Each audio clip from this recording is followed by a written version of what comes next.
In the summer of 2010, Wade Barrett walked into WWE and did something almost no rookie ever gets to do. He ended a match between John Cena and CM Punk by leading 7 other men into the ring and burying both of them. No storyline built, no slow climb up the card, just instant, undeniable dominance.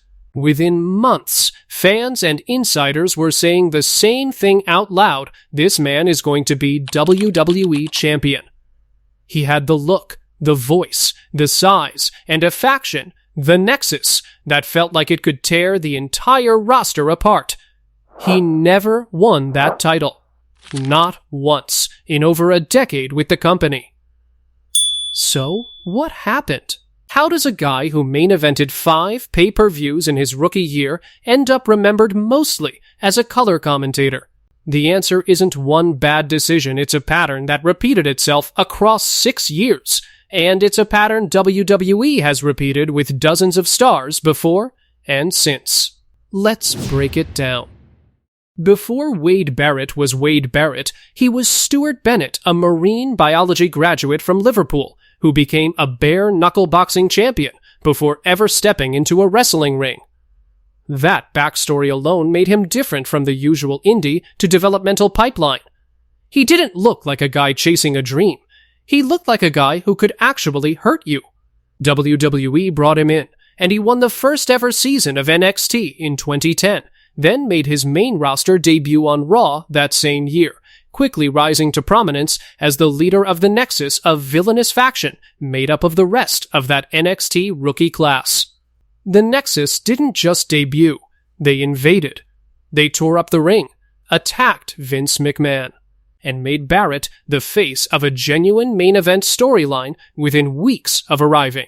By the end of that first year, Barrett had headlined 5 pay-per-views: SummerSlam, Night of Champions, Bragging Rights, Survivor Series, and TLC. For context, some wrestlers spent a decade in the company without headlining 5 pay-per-views total. Barrett did it before his first Christmas on the main roster. This is the part of the story people remember. What gets forgotten is how it actually ended. Barrett got 2 shots at the WWE Championship against Randy Orton in the fall of 2010, first at Bragging Rights, where Cena's interference cost him the match by disqualification, then at Survivor Series, in a match with a stipulation that could have gotten Cena fired from the group entirely. He lost both.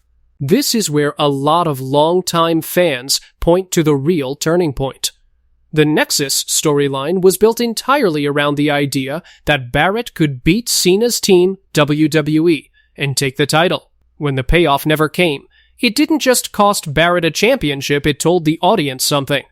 It told them WWE didn't actually trust him to be the guy at the top of the card.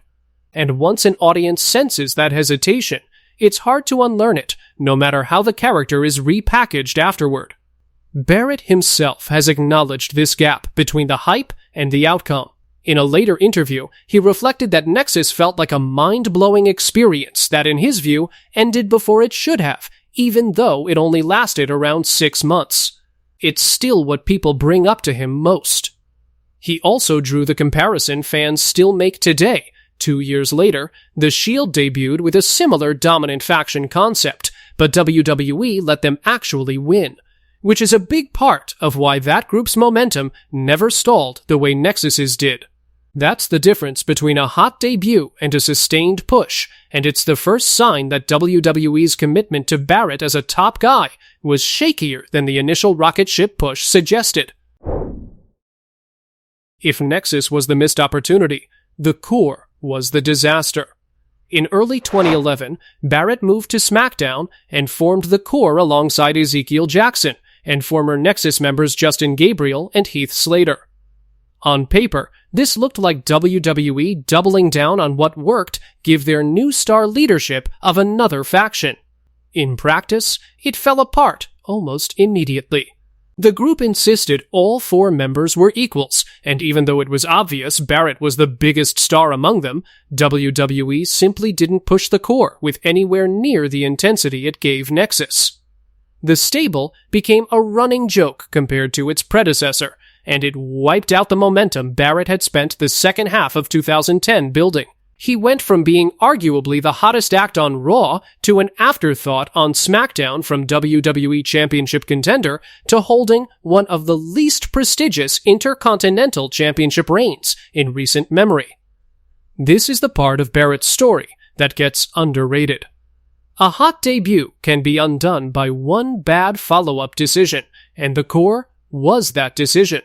He didn't start recovering until late 2011, when he feuded with Orton again, and survived as one of the last men standing in a traditional 5-on-5 match at Survivor Series, and just as he clawed his way back toward relevance. Right as Barrett was rebuilding momentum in early 2012, he suffered a serious elbow injury that kept him off television for a big chunk of the year. That's the pattern that would define the rest of his career. Every time he got close to a real push, something outside the storyline derailed it. In late 2013, he even disappeared from WWE television entirely because of legitimate work visa issues, unrelated to any storyline at all.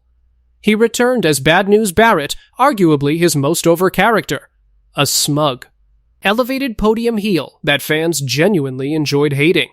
He made his in-ring return in April 2014 and won an Intercontinental Championship tournament that culminated in a title win over Big E at Extreme Rules, his fourth reign with that belt. Then it happened again. A separated shoulder required surgery and sidelined him for most of 2014. When he came back and reclaimed the IC title, WWE reportedly planned a feud with Daniel Bryan that could have elevated both the championship and Barrett's standing, but Bryan's own injury issues scrapped it, bumping Barrett into a pre-show match instead and into a prolonged feud with R-Truth. Even when the character clicked, even when the timing seemed right, the push kept getting interrupted by forces neither Barrett nor WWE's creative team could control. Strip away the injuries and the visa problems, and there's a deeper issue underneath all of it. WWE never committed to one version of Wade Barrett long enough for the audience to fully buy in. He cycled through multiple start and stop pushes and gimmick changes to the point where it became difficult for fans to take his character seriously by the tail end of his in-ring run. 5 separate identities in 6 years, and only one of them, Bad News Barrett, ever generated the kind of consistent crowd heat that Nexus had on night 1.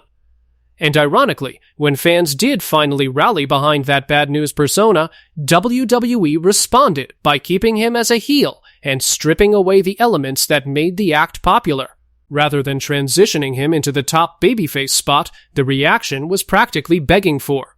WWE didn't stop pushing Wade Barrett because he lacked the tools.